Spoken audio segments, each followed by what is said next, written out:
Jeda sesaat. Satu hal kecil, tapi ia menciptakan pengaruh besar pada kendali diri kita, pada berbagai keputusan dan tindakan yang kita buat dalam merespon kehidupan ini.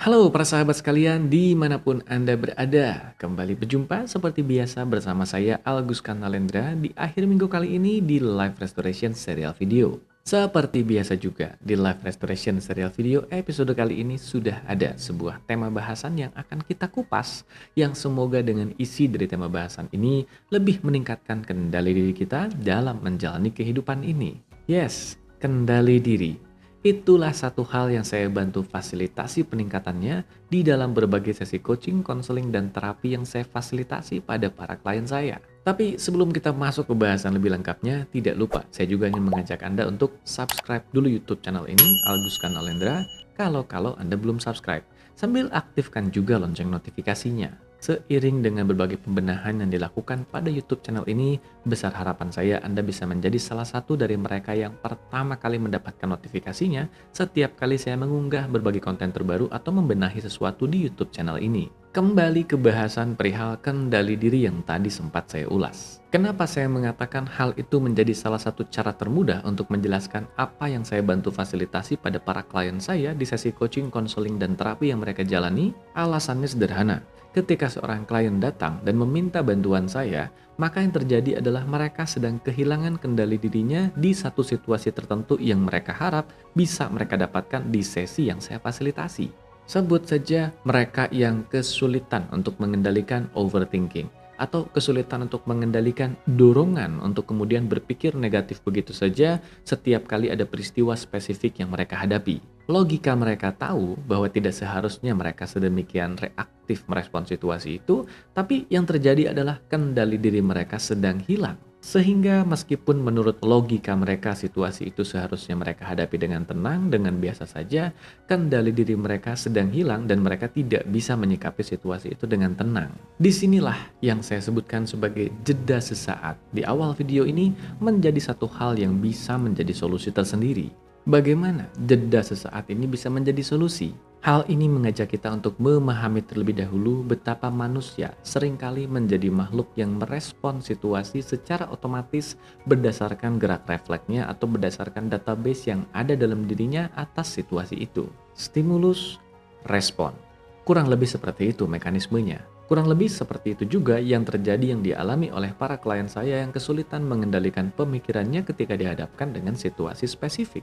Satu situasi terjadi sebagai sebuah stimulus dan sebuah respon otomatis keluar sebagai reaksi atas stimulus itu.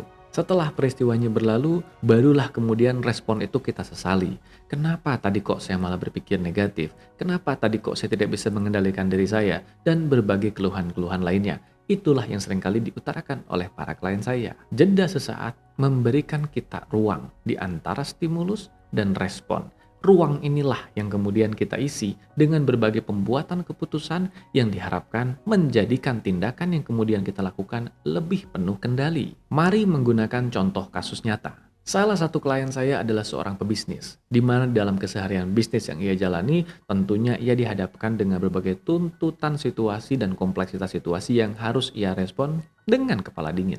Tapi yang seringkali terjadi adalah ketika ada sebuah situasi yang terjadi di luar kehendaknya, ia bisa kemudian sedemikian reaktifnya, tidak bisa mengendalikan emosinya, dan perilakunya di sepanjang hari itu bisa menjadi sebuah perilaku yang hendaknya tidak dilakukan oleh seorang pebisnis. Lebih temperamen, lebih tidak bisa mengendalikan perkataan, dan kemudian ada berbagai keputusan yang kemudian ia sesali di hari berikutnya.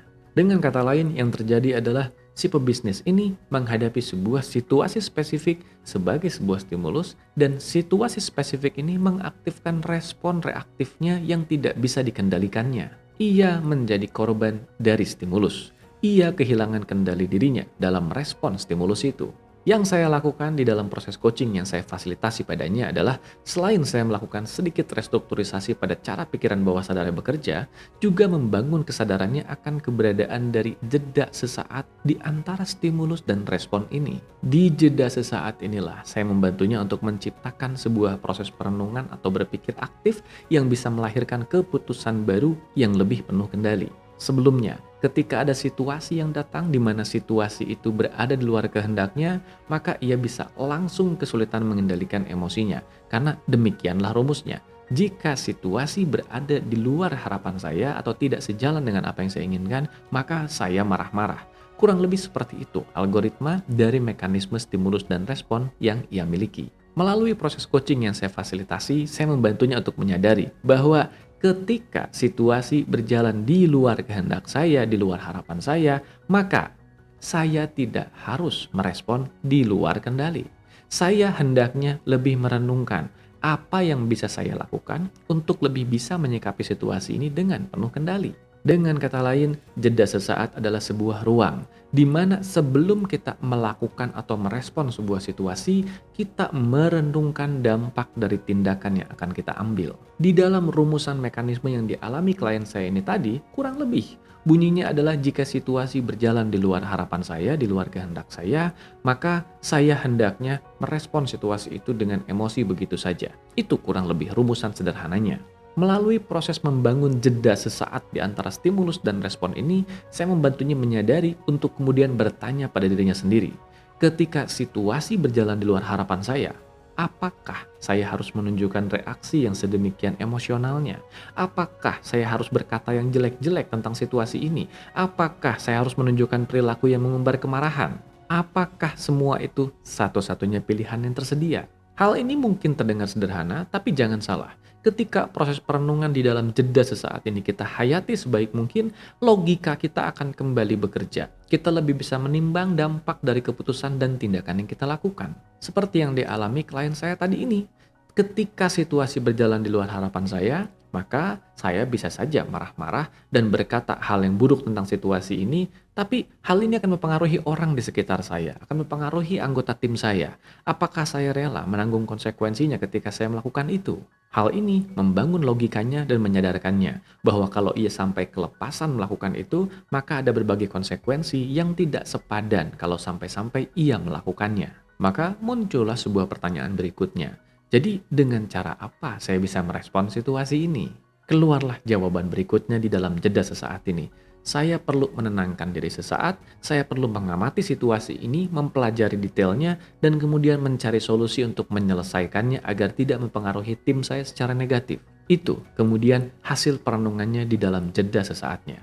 Kali ini, hasil dari perenungan ini memunculkan dua opsi. Opsi pertama yaitu untuk meneruskan kebiasaan lama, bersikap reaktif, dan kemudian menuai dampak yang tidak menyenangkan, atau lebih berhati-hati dalam bertindak sehingga dampaknya pun lebih terkendali. Adanya jeda sesaat ini menjadikan kita lebih punya pilihan dalam merespon situasi. Kita tidak menjadi korban dari situasi.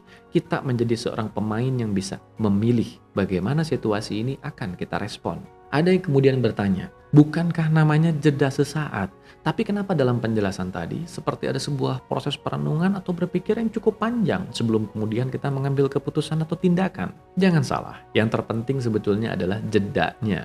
Mengenai sesaat ini bisa menjadi panjang atau pendek tergantung cara kita melatih proses berpikir aktif dalam diri kita ini. Bagi mereka yang belum terlatih, mungkin saja proses merenung di dalam jeda ini akan mengambil waktu yang masih lebih panjang dibandingkan dengan mereka yang sudah terlatih. Mereka yang sudah terlatih inilah dalam mengaktifkan proses jeda sesaat sebelum memutuskan dan mengambil tindakan yang kemudian kita kenal sebagai pribadi yang eling lan waspada. Mereka menyadari apa yang sedang berlangsung dalam dirinya dan mereka berwaspada akan dampak dari tindakan mereka dalam merespon situasi itu. Jadi, mari melatih diri kita untuk mulai mengoptimalkan ruang jeda sesaat ini. Di dalam apapun yang kita alami, di mana dulunya ada berbagai situasi yang mengaktifkan respon otomatis kita dan respon otomatis itu bukan sesuatu yang ideal, yang baik adanya, maka aktifkan ruang jeda sesaat ini. Miliki sebuah kesadaran, jangan jadikan diri kita sebagai korban dari situasi, tapi jadikan diri kita seorang pemimpin atas situasi.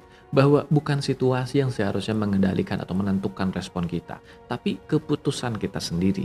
Semakin sering kita mengaktifkan momen jeda sesaat ini untuk berpikir aktif dan menentukan dampak dari keputusan dan tindakan yang kita buat, semakin terlatih kita untuk menjadi pribadi yang eling lan waspada.